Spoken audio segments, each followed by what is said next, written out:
Today's episode of Chasing Frets is brought to you by ArtistWorks. ArtistWorks is dedicated to providing anyone, anywhere in the world with affordable, interactive access to some of the greatest music teachers in the world. Their patented video exchange learning platform connects you with master musicians like our guest today, Bryan Sutton. Here's how it works. You watch one of Bryan's lessons, you film yourself playing the lesson, and then you send it to Bryan through the video exchange platform, and Bryan will film a customized response directly for you. These video exchanges form the basis of an ever-growing, ever-changing online learning experience that is superior to a real classroom and provides the most convenient and effective way to learn online. So if you want to take your playing to the next level, use promo code PGAW20, that's PGAW20, to save 20% on lessons. This offer expires July 20th, 2020.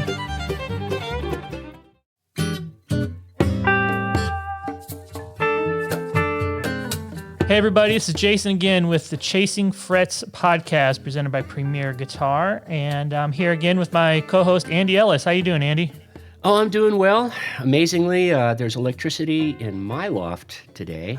Yeah. Much of Nashville has lost electricity for, I think, now 2 days. Right. Well, strangely enough, our guest this week is also part of the lucky ones in Nashville who have still have power, and that's Bryan Sutton. Bryan, welcome to the podcast. Hey, thanks for having me. Yeah, I was concerned, and I was going to call you about it an hour ago, but the thing came back on. So that we were without it for a couple hours this morning, but here we are. There we are. All right. So, Andy, tell us a little bit about the topic we're going to be talking about with Bryan today. We're going to dive into the wonderful subject of bluegrass rhythm guitar. And in my opinion, there is no finer bluegrass rhythm guitarist to be talking to about this. And I am curious about two things, Bryan. Okay. A little bit about what unique characteristics, in your opinion, make bluegrass rhythm guitar different from, say, gypsy jazz or other kinds of acoustic rhythm guitar playing, and how has it evolved over the years? Each player who has contributed something to the sound and to the technique. Wow. So this is like a 6-part series to get started. To answer your first, maybe I should answer the second one first, as far as like the people involved and sort of how it started. I feel like maybe that is a better place to start, because I do feel like ultimately what does define it are the people that have done it. That's one of the things with bluegrass. It's a folk music, and it's people doing what people do. And sort of like any kind of, I think if you look into any culture's, rhythm, whether it be like South American, African, even into like Scandinavian dance music and things like that, there's just grooves and there's rhythms to study. Indian music, of course, just grooves to study, and it has to do with culture. It has to do with the people that were doing what they needed to do at the time. But as far as specific things to look at that I like to bring up in this discussion are characters like Riley Puckett and Mother Maybelle Carter and Charlie Monroe, just to kind of get the conversation started. These were players that kind of, again, for where we are in the 21st century, about 100 years or so in, we have the advantage of modern recording. Who knows what was going on, as far as guitar before that, but we can kind of gather from what these folks were doing as things started becoming more recorded in the mid to late 20s through the 30s, which is when most of these people existed. So anyway, the point is that Riley Puckett, Mother Maybelle Carter, Charlie Monroe, all existed in musical entities, duets to full bands that didn't have a bass, an upright acoustic bass like you see now in most bluegrass. And so what those guys and gal were doing at that time were really they were the band. They were, as we look at it now, they were the bass player. They were the sort of rhythm guitar strumming element, kind of the glue to get from one bar to the next and one change to the next and one section to the next. But each one of those people kind of brought to me what are sort of fundamental elements to get to this first question you asked of sort of what helps define bluegrass rhythm guitar as different. And again, because there was no fundamental kind of bass the way we see it today in bluegrass that was kind of establishing pulse and playing on beat 1 and 3 of the bar with a root in the 5th, just that sort of classic kind of folk, country, bluegrass kind of bass playing. These guys and gal were doing that, but they were also doing a lot of other stuff because they had the freedom to. So especially guys like Charlie Monroe, where it was just he and his brother Bill back in the mid-30s. It's just fascinating to listen to this, to see how and listen to how active his bass playing or bass runs were. The bass notes that he chose to play within the rhythm strum, it's just on fire. It's free. And Riley Pocket was another one, just almost kind of lead lines in between chords. And that idea of that is something that still holds true today as far as, again, what defines bluegrass guitar and the options that people exercise as far as something other than just here is fundamental sort of rhythm, treading water, boom chuck kind of strum. So it's those characters that define. Mother Maybelle, the thing that she did a lot that folks have carried in is, again, kind of a more obvious sort of melodic kind of idea. You think about her Wildwood Flower.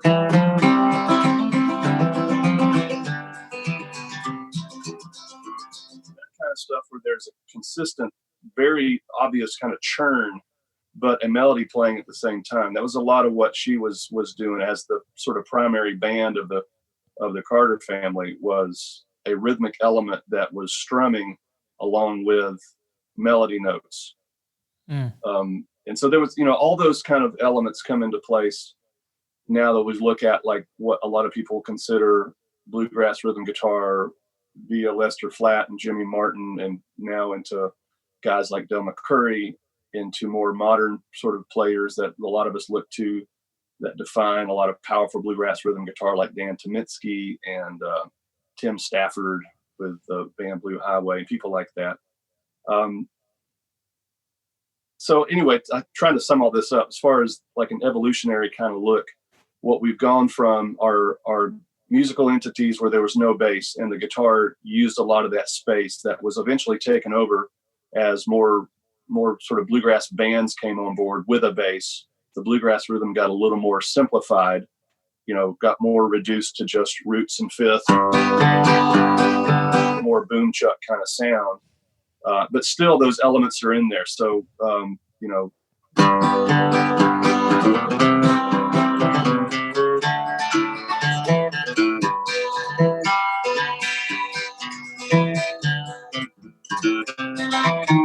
that's a pretty traditional sort of bluegrass run heavy kind of way to play rhythm that people still do a lot of these days. But I think the evolution is it's gotten simpler.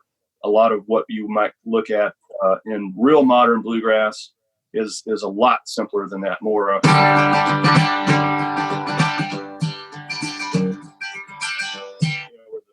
pulse is still very kind of heavy into it. The pocket is a little more, I guess it swings a little bit less to get specific.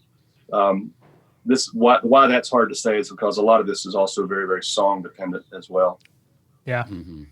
Anyway, I'm going deep here. Sorry. That's why we have you. So as far, evolution is it's generally simplified, but those original elements I feel like are still very much active, just used in a different way because of the way the bluegrass band has kind of evolved.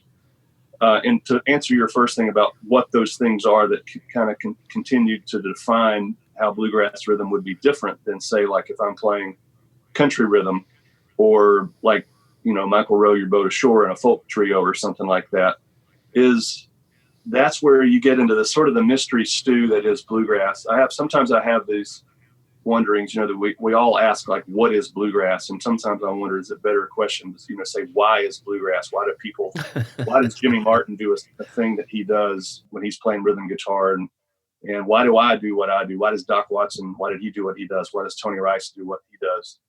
And it's, it's attitude, it's personality, based on some of these fundamental elements of the right chords in the right place. It is a basic sort of boom chuck pattern, but then all the elements that go into define the character of that, when a player chooses a walking bass run and how they get from one thing to the next, that's a lot to do with their personality. If you want to hear very fiery, just insistent but great kind of bluegrass rhythm, you go listen to Jimmy Martin, because that's the kind of person he was. If you want to hear very groovy, melodically and harmonically deep funkiness, you go listen to Tony Rice, because that's who he was, who he as a player, who he is as a guy, just a a deep musical dude, and it shows in his playing. Yeah, but to get specific for people out there, the bluegrass sort of feel is essentially kind of a swung sort of eighth. But even choices for what I'm doing here, it's a certain voicing of the G chord with no thirds. That's a fairly modern look versus more the traditional, the low and the higher third voicing of the chord. That more roots and fifths is really like a power chord in rock music. Usually we use more of a traditional C. You'll see some more modern players kind of favoring some of this, the C9 kind of sound. But essentially, this is a primary kind of thing that defines bluegrass, is this particular voicing. And even the way I chose to play it to kind of hammer into that low note, that's a real kind of a bluegrass characteristic. And of course, the biggest defining thing is usually at the end of the phrase, the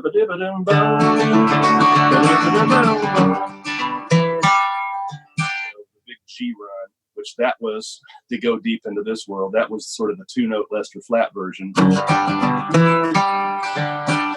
That gets evolved into like the Red Smiley. There's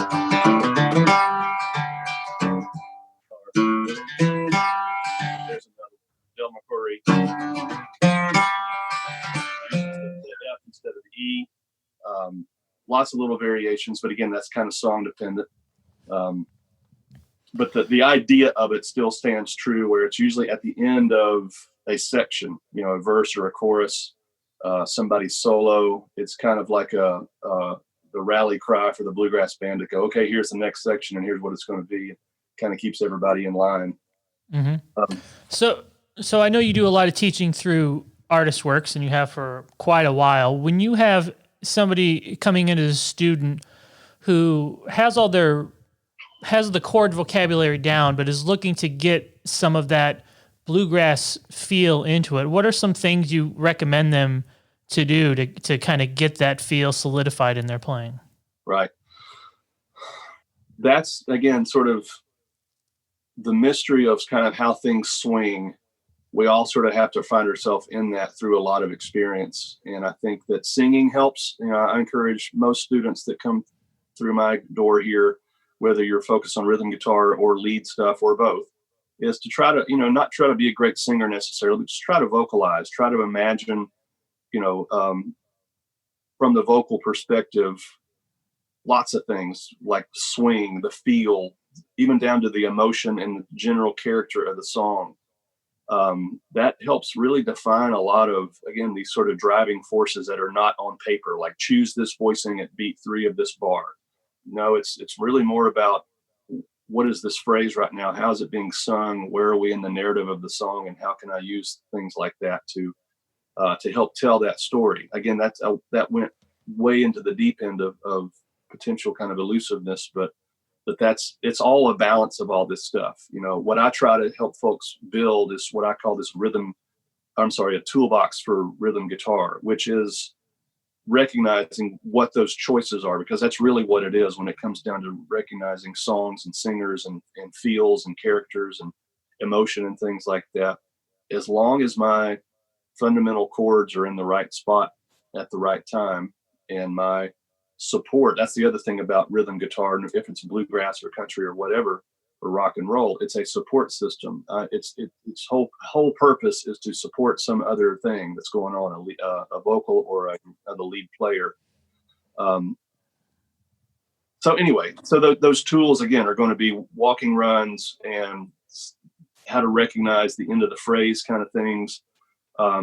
As far as, again, down to that elusive element of how things sort of swing, to me, that comes into also a lot of study. Sort of go listen a lot to Jimmy Martin, go listen a lot to Maybelle Carter and Doc Watson and Del McCoury and Tony Rice and Clarence White, all the, this endless number of players that we could go study. Um, and just, just like anybody studies Charlie Parker in jazz, just sort of find some trends, find some tendencies, like how are they kind of thinking, and what is that? When was that used? So those are some things. I noticed too something particular about your playing, which stands out to me as a fellow guitarist, but it's unique to the bluegrass and flat top tradition. I think that you represent so strongly, and that is the loose, flexible, relaxed wrist. Because some acoustic guitar styles have a very locked wrist, chunk, chunk, chunk, chunk, Right. chunk, chunk, chunk, chunk, chunk. We could say, that maybe have come from Dixieland plectrum banjo, that kind of thing. Sure. Maybe some of the Django stuff, it's bam, bam, bam. And you're so relaxed, and I think that allows you to hit your bass runs and then skip over a couple of other strings higher and tickle some harmony. And you're dodging back and forth between the two sides of the guitar, the low strings and the high strings, in a very relaxed way. Can you talk a bit about that? I think that also may help kind of peel back layers of sort of the DNA of this music with regards to like the swing and how choices like this are made as far as how I'm physically kind of engaged with the instrument. A lot of the DNA of bluegrass is, that sort of Scots-Irish fiddle tune tradition. It's dance music. It's got a certain kind of bounce and feel. And the way that I feel that helps communicate that is a generally looser wrist. It also, I think, for the tradition of acoustic music, a looser wrist, especially on an acoustic guitar, is generally going to yield a bigger sound. If I want to hear more sustain out of notes and more resonance within the guitar, I'm going to be looser. Like an example, this is me tight kind of. That's a pretty tight wrist versus like everything kind of glues together a little more because I opened up that wrist, and it flows a little better. And so also having that openness is also what allows me to kind of jump around. And those, as far as low to high, like you mentioned, as we live in the 21st century and have a lot of this tradition to look at, there's one of the other big changes from guys like Clarence White and Tony Rice have been sort of cross picking with inside the boom chuck strum.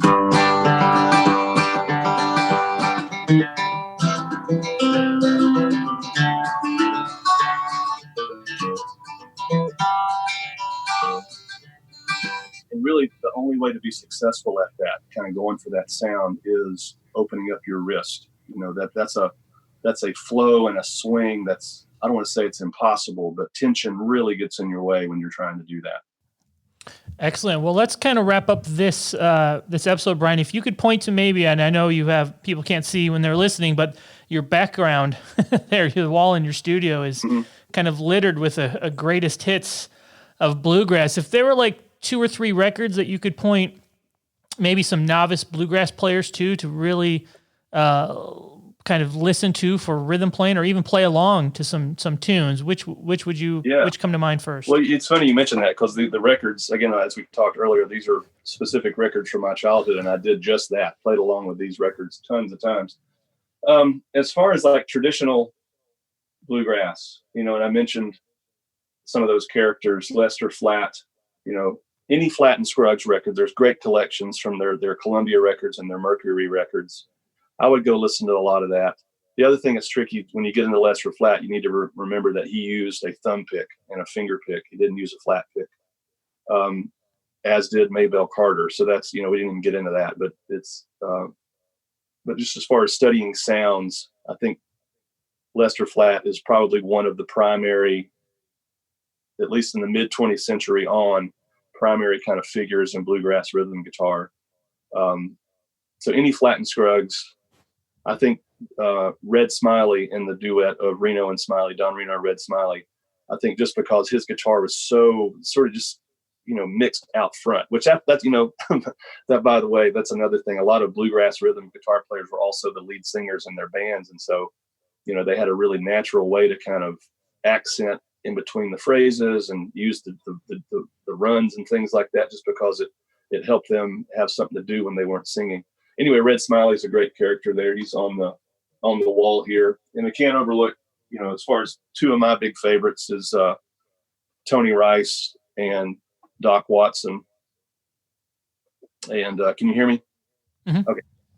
Tony Rice and Doc Watson. Doc, very different sounds. Doc Watson has, just his palette is huge. He did a lot of finger style and a lot of sort of various kind of sounds. Features a lot of various kind of sounds on the guitar. More straight rhythm. He did a lot of like single note lines in and around as he was singing, beyond just bass runs and G runs. I mean, really, flurry kind of phrases in between his singing. That's just great to listen to. And it's just, Doc had such a cool feel. The record Southbound that's back here is a big one for me. It's probably my favorite Doc record. And to look at Tony Rice, I mean, it's hard to say enough about him as far as, again, in the 20th century, looking back on all these great people and all these great characters. Tony Rice probably is, for most of us that try to do this day, kind of the main guy that really did put a lot of it together. He kind of hit the scene back in the mid 70s. Here's J.D. Crowe in the New South 0044 Rounder record, which was sort of put a lot of those guys on the map. He and Ricky Skaggs and J.D. Crowe, Jerry Douglas. And just to hear the interplay, that's the other thing about bluegrass rhythm guitar too. I mentioned it's a support system, but it's also, it's another member of the band, and it's usually a 4 or 5 piece, at most 6 piece, a lot of times acoustic ensemble. And it's a lot about listening and reacting and supporting. And you hear that. And Tony Rice just had such a way to kind of weave everything he did with everybody, no matter what he was playing with. So there's the New South stuff, all his old solo records, the Bluegrass album band series, especially volume 1, 2, and 3. I would go to there immediately. Do not pass go.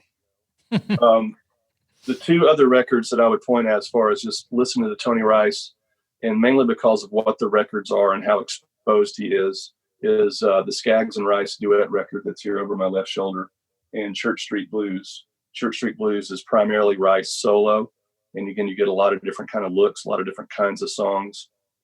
His version of Church Street Blues is probably one of the most sought after. Like if you're going to try to do anything with bluegrass guitar, rhythm lead or otherwise, he just established so much of a high bar with that one record. And again, the Skaggs and Rice is one that we all look at as far as just the ability just to focus in on him playing traditional music, singing. It's just guitar and mandolin, and it's just beautiful. Well, that's a great way to wrap it up. Thanks again for joining us, Bryan. Bryan's going to be back later this week covering a couple other topics. So until then, we'll talk to you guys later.